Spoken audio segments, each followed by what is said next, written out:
미국에 한 여자 성악가가 있었거든요. 여자 성악가가 있었는데 이름이 플로렌스 포스터 젠킨스라고 하는 성악가가 있었는데 이 여자가 성악가예요. 성악가인데 어떤 사람이냐면 노래를 못해요.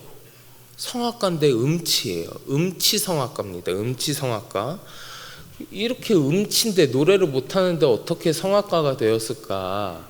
어려서부터 이제 성악을 하고 음악을 하기를 원했었는데 부모님이 반대한 거예요. 부모님이 반대해서 못하고 있었습니다. 그러다가 결혼을 했어요. 결혼을 했는데 결혼 생활을 하는 가운데에서도 음악을 하고 싶은 마음이 있었는데 남편도 반대해요. 다들 반대해서 못하고 있었고, 그러다가 이제 결혼 생활을 이어가다 이혼했어요. 이혼하고 부모님과 다시 살다가 아버지가 돌아가십니다. 아버지가 돌아가시면서 막대한 유산을 물려줘요. 막대한 유산을 물려줍니다. 그러니까 자신의 음악을 반대하던 아버지가 돌아가셨죠. 이혼해서 반대하던 남편도 없죠. 아버지한테 유산을 받아서 돈이 많아졌죠. 그러니까 그 돈을 가지고 자기가 하고 싶은 일을 이제 시작하는 거예요. 그때부터 그 돈을 가지고요 무슨 성악 레슨을 받습니다. 성악 레슨도 받고요, 무슨 공연할 수 있는 음악 클럽 같은 거 자기가 돈 대 가지고 직접 설립하는 거예요. 자기 돈으로 직접 설립하고 막 노래를 배우면서 뭐 그런 클럽에서 노래를 하기 시작합니다. 그런 와중에 어머니가 돌아가십니다. 어머니가 돌아가시면서 어머니도 또 큰 유산을 같이 더불어서 물려줬어요. 그러니까 이 여자가 이제 부모님이 다 돌아가셨죠. 그리고 돈은 많아진 거예요. 그러니까 자기가 노래하고 자기가 뭐 이렇게 공연하고 할 수 있는 것들을 자기 돈으로 하기 시작하는 겁니다. 음악회도 자기 돈으로 열어요. 사람들이 와서 봐도요, 다 어차피 다 자기 돈으로 하는 거니까 주위에 있는 사람들이 그 돈 때문에 꼬인 사람들이 잘한다고 이렇게 해줘요. 그러다 보니까 이 사람이 음치인데요, 스스로 진짜 자기가 노래를 잘한다는 착각 속에 빠지기 시작합니다. 자기가 정말 성공한 성악가라는 착각에 빠지기 시작해요. 물론 대중들이나 무슨 언론이나 이런 사람들이 와갖고 그 사람이 음치니까 비평해요. 막 뭐라고 비평해요. 그리고 이 사람이 막 음반도 녹음해서 발매한 게 지금도 남아있는 것들이 있거든요. 심지어 제가 어제도 들어봤습니다. 진짜 음치예요. 너무너무 노래 못해요. 너무 못해요. 그런데 막 그렇게 비평하는 손길 못한다고 하면 뭐라고 했는지 아세요? 저 사람들은 내 재능을 시기해서 저렇게 이야기하는 거라고. 그러면서 그 말들을 무시했어요. 스스로 진짜 자기가 성공한 성악가라고, 나는 너무 노래 잘하는 성악가라고 스스로 정말 착각하고 살았어요. 스스로 엄청난 착각 속에 빠져서 살았는데 그게 언제까지 이어졌느냐? 죽을 때까지요. 죽을 때까지 자기는 정말 성공한 성악가라는 착각 속에 빠져서 그렇게 알고 그렇게 생각하다가 그렇게 죽었어요.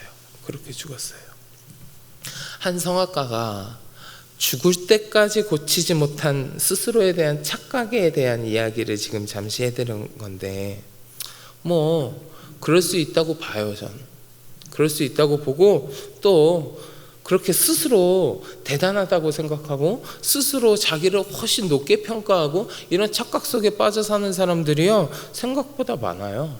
우리 주위에도 생각보다 많아요. 그래서 여러분 그런 얘기 한번 해보신 적 있어요? 야, 그래 너 잘났다.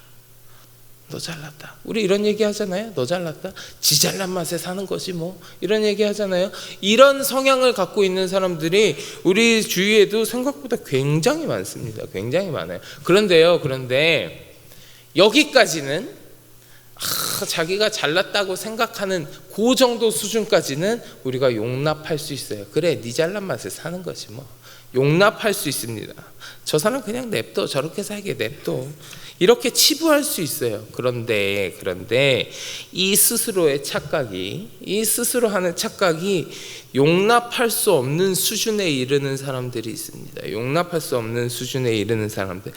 그 착각을 넘어서서 실제로 자신이 정말 위대한 것처럼 행세하고, 심지어는 신앙적으로 이야기해서 정말 위대하신 분, 우리 하나님 앞에서 겸손할 줄 모르고 스스로 그 하나님 앞에서조차 교만해지는 사람들이 있습니다. 그거는 우리가 어떻게 용납하겠어요? 믿음의 눈으로 그걸 어떻게 용납하겠어요? 그건 용납할 수 있는 범위를 넘어간 거죠.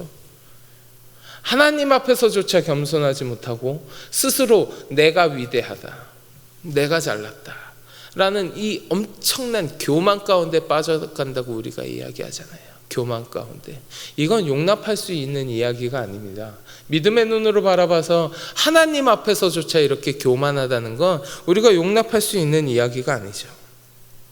그리고요, 우리가 오늘 이 새벽에 함께 봉독한 본문 말씀에 그러한 경우가 지금 기록되어 있는 거예요. 용납할 수 없는 수준의 하나님 앞에서도 교만한 그런 경우가 오늘 말씀에 기록되어 있는 겁니다.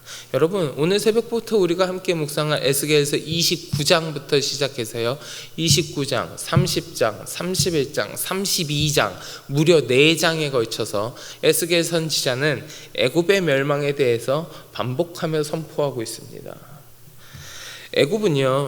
애굽이라는 나라는 이 당시에 근동 국가에서 최대의 강국 중에 하나였어요. 최고로 강력한 나라 중에 하나였습니다.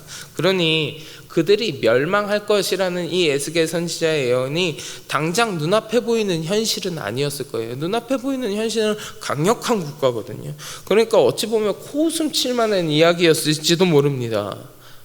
그런데 한편으로는 그렇게 이러한 이야기를 코웃음 칠 만큼 애굽이 강력한 힘을 그때 가지고 있었기 때문에 더욱더 자신이 위대하다는 착각 속에 하나님 앞에서도 내가 더 위대하다, 내 능력으로 해냈다는 교만 속에 더욱더 깊이 빠져가고 있었을 거예요.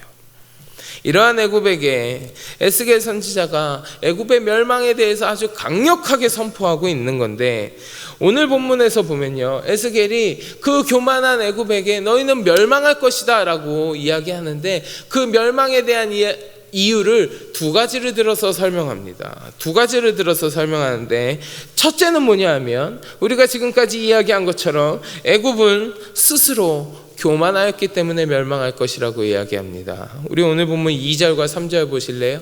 2절과 3절 말씀 같이 봉독해 보겠습니다. 인자야, 너는 애굽의 바로 왕과 온 애굽으로 얼굴을 향하고 예언하라. 너는 말하여 이르기를 주 여호와께서 이같이 말씀하시되 애굽의 바로 왕이여, 내가 너를 대적하노라. 너는 자기의 강들 가운데 누운 큰 악어라. 스스로 이르기를 나의 이 강은 내 것이라, 내가 나를 위하여 만들었다 하는도다. 여러분, 역사학자 중에요, 헤로도투스라는 역사학자가 있는데, 이 역사학자 말에 의하면 애굽의 역대 왕들 가운데요, 애굽에 뭐 왕들이 쭉 있었을 거 아니에요? 그 역대 왕들 가운데 이때 당시에 애굽의 왕, 이때 당시에 바로 호브라라고 하는 왕이었는데, 이때 당시의 왕이요, 가장 그 애굽에 흐르는 나일강, 애굽에 나일강이라는 강이 흐르거든요. 아주 유명한 강이잖아요. 이 나일강을 제일 잘 활용한 왕이 이때 당시에 애굽의 바로라는 거예요. 이 사람이 이 나일강을 정말 역대 왕들 가운데 제일 잘 활용해갖고 국가 경제 발전에 크게 이바지했다는 겁니다. 이만한 통치자도 없었다라는 거예요. 근데 이 왕이 그걸 너무 잘 활용하다 보니까 스스로 그 앞에서 교만해지기 시작하는 거예요. 그래서 오늘 말씀에 뭐라고 이야기합니까? 이 사람이 스스로 내가 나일강의 주인이고 내가 이 나일강을 다스리는 신으로 자처하고 있는 거예요. 자기 스스로 신이라고 이야기하고 있는 겁니다. 이 얼마나 교만한 이야기입니까? 하나님 앞에서 하나님께 감사하고 하나님을 인정하고 그 앞에 겸손한 것이 아니라 내가 신이다, 내가 이 나일강의 주인이고 내가 신이야 라고 이야기하는 거잖아요. 그 내용이 우리가 오늘 지금 방금 본 3절 말씀에 기록되어 있는 겁니다. 여러분, 나일강이라는 이 엄청난 자연을 누가 만드셨습니까? 그 주인이 누구세요? 그 강을 만드시고 그걸로 말미암아 큰 번영을 이룰 수 있게 하신 분이 누구십니까? 하나님이죠. 하나님이죠. 나일강은요, 하나님께서 애굽에 주신 거예요. 하나님께서 거기에 만드신 거예요. 그런데 이 바로가, 호브라라고 하는 이 왕이 그 모든 것을 망각하고, 아니 망각뿐만 그것뿐만이 아니라 자기가 신이라고 이야기하면서 이 주인은 나야, 내가 신이야 라고 자비하면서 하나님 앞에서 아주 불경스러운 죄야, 그 교만함을 서슴없이 자행하는 겁니다. 그렇기 때문에 이 교만함 때문에 하나님은 애굽에 대하여 멸망을 선포하시는 거예요. 우리 오늘 보면 4절과 5절 보실래요? 4절과 5절 말씀 같이 한번 봉독해 보겠습니다. 내가 갈고리로 내 아가미를 깨고 너의 강의 고기가 내 비늘에 붙게 하고 내 비늘에 붙은 강의 모든 고기와 함께 너를 너의 강들 가운데에서 끌어내고 너와 너의 강의 모든 고기를 들에 던지리니 내가 지면에 떨어지고 다시는 거두거나 모으지 못할 것은 내가 너를 들짐승과 공중의 새의 먹이로 주었습니다. 아멘. 네가 스스로 나일강에 누운 큰 악어라고 얘기했느냐? 내가 갈고리로 네 아가미를 깨어서 건져내겠다. 내가 들짐승과 공중의 새의 먹이로 너를 주어버리겠다. 하나님께서 그 멸망에 대해서 선포하고 계시는 겁니다. 그 애굽 왕의 교만함 때문에, 하나님 앞에서의 교만함 때문에 하나님께서는 멸망을 선포하고 계시는 거예요. 두 번째로 애굽의 멸망에 대해서 또 다른 이유를 한 가지 더 이야기하셨는데, 그건 뭐냐면 하나님의 백성을 그릇된 길로 인도하고 죄의 길에서 떠나지 않고 있기 때문에 멸망을 선포하십니다. 그게 본문 6절과 7절에 기록되어 있어요. 우리 오늘 본문 6절과 7절 말씀 한 번 더 같이 봉독하겠습니다. 애굽의 모든 주민이 내가 여호와인 줄을 알리라. 애굽은 본래 이스라엘 족속에게 갈대 지팡이라. 그들이 너를 손으로 잡은즉 내가 부러져서 그들의 모든 어깨를 찢었고 그들이 너를 의지한즉 내가 부러져서 그들의 모든 허리가 흔들리게 하였느니라. 아멘. 자, 애굽이라는 나라가 있잖아요. 하나님의 백성들은 유다가 있습니다. 유다. 그리고 한 나라가 더 있었는데 어떤 나라냐면 바벨론이에요. 애굽, 유다, 바벨론. 이 세 나라가 있었는데 이 애굽이요, 바벨론하고 전투한 적이 있어요. 바벨론하고 싸운 적이 있는데 이 싸움에서 애굽이 바벨론한테 크게 패합니다. 크게 패해서 그 근동 그 지역에서 애굽의 영향력이 아주 바닥을 친 적이 있어요. 근데 이 애굽에 아주 그 강을 잘 활용한 왕이 한 명 나왔었다고 했죠. 아까 이야기했던 호브라라는 왕, 지금 성경에 나오는, 지금 이때 당시의 왕, 그 왕이 나라를 잘 통치하면서 이 애굽을 이렇게 끌어올린 거예요. 이 애굽의 군사력도 끌어올리고 군비도 끌어올리고 쭉 끌어올린 거예요. 끌어올리니까 얘네가요, 다시금 요 바벨론을 치려고 호시탐탐 기회를 엿봤습니다. 기회를 엿보고 있는데 가만 보니까 자기들이 바벨론하고 그냥 싸우기에는 조금 모자란 것 같아요. 조금 아직은 부족한 것 같아. 많이 번영했는데 아직은 좀 부족한 거예요. 그만큼 바벨론도 강대국이었거든요. 그러니까 이 애굽이 어떻게 했냐면 이 바벨론한테 침탈을 당했던 나라들을 찾아가서 꼬드깁니다. 우리 같이 바벨론을 치자고 꼬드겨요. 그래서 이 바벨론을 치기 위한 연합군을 이 애굽이 형성하는데 그 중에 하나가 유다예요. 그 중에 한 나라가 유다였단 말이에요. 이 애굽이 유다에 가서 같이 바벨론을 치자고 꼬드깁니다. 동맹을 맺고 이 바벨론하고 유다하고 관계를 끊도록 부추겼어요. 막 부추겼는데 여러분, 사실 이때 당시에 유다의 마지막 왕이었던 시드기야는요, 마지막 왕은 바벨론에 의해서 왕이 된 사람입니다. 그래서 유다하고 바벨론은 이때 당시에 서로 좀 친밀한 관계를 유지하고 있었어요. 사실 친밀하다고 하기에는 좀 그런데 서로 가까운 친바벨론 정책을 유다는 가지고 있었습니다. 그리고 그게 하나님의 뜻 가운데도 하나였어요. 왜냐하면 하나님께서 이 유다 백성을 바벨론을 통해서 징계하고 계셨었거든요. 그래서 바벨론에 복종하도록 하나님께서 바벨론을 지금 사용하고 계셨단 말이에요. 그래서 이 둘이 하나님께서 계획하신 관계 하에서 지내고 있었는데 애굽이 여기 끼어들어가지고요, 유다를 살살 꼬드겨서 얘네하고 관계 끊어, 나랑 힘을 합해서 얘네를 한번 쳐보자 하고 꼬드긴 거예요. 꼬드기냐. 그래서 바벨론하고 싸우기 시작하는데 막상 딱 이 바벨론이 그래서 유다를 다시 쳐들어온 거예요. 이 바벨론이 유다를 다시 딱 치기 시작하니까 유다가 어떻게 했겠어요? 애굽한테 갔겠죠. 애굽한테 가서 야, 너 나랑 동맹 맺었잖아. 바벨론하고 같이 싸워줘야지. 지금 쳐들어왔어. 빨리 와. 같이 싸우자 했더니 이 애굽이요, 그때 딱 약속을 파기하고 모른 척하는 거예요. 모른 척하면서 같이 싸워주지 않고 그냥 나 동맹 맺은 적 없는데, 니들 그렇게 침략 당하든지 마든지 모르겠는데 그러고 있는 거예요. 그래서 결국은 그 결과가 어떻게 되느냐, 이 유다는요 이 바벨론에 의해서 완전히 멸망합니다. 완전히 멸망해요. 애굽의 꼬드김으로 인해서 바벨론과의 관계를 끊었고 이 유다는 완전히 멸망하게 되는 거예요. 완전히 멸망하게. 애굽은요 하나님의 백성, 하나님께 선택된 나라라고 했던, 선민이라고 했던 이 유다를 잘 하나님의 계획 가운데 있었지만 얘네를 꼬드겨서 이 유다를 그릇된 길로 걸어가게 만든 겁니다. 그 하나님의 계획 안에서 스스로 다른 길을 걸어가게 만드는 거예요. 주님의 백성들을 죄악의 길로 인도하는 거예요. 그래서 결국은 멸망하게 만들어 버린 겁니다. 하나님의 말씀을 무시하고 그 죄악의 길 가운데에서 떠나지 않았고 교만하였고 선민인 유다를 위기에 몰아넣고 배반을 일삼았던 거예요. 그러니까 이 애굽이 어떻게 됩니까?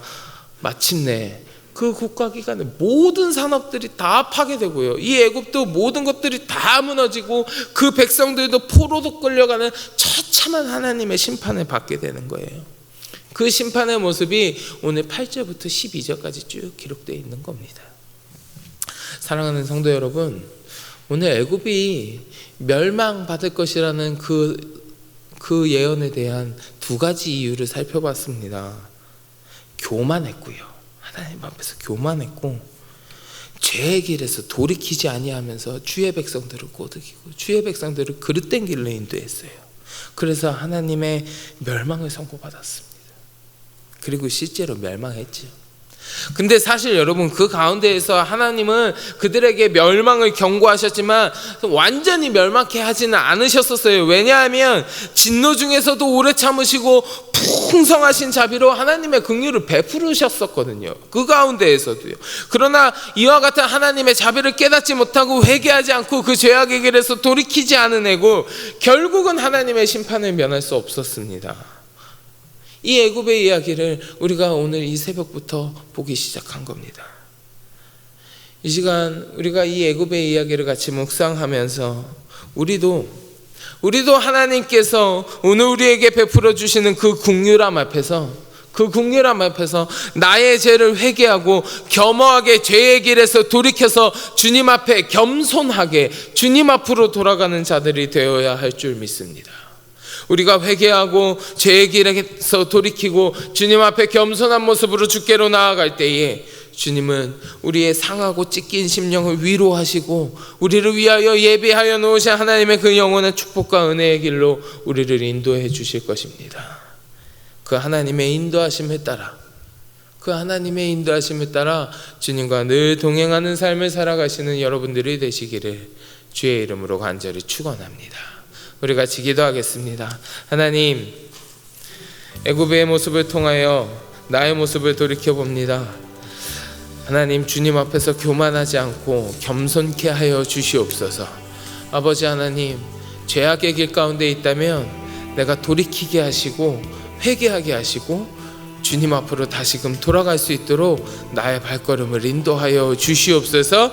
우리 함께 기도하시고 마음속에 간절한 기도의 제목을 놓고 함께 기도하겠습니다. 우리 주여 삼창하시고 같이 기도합니다. 주여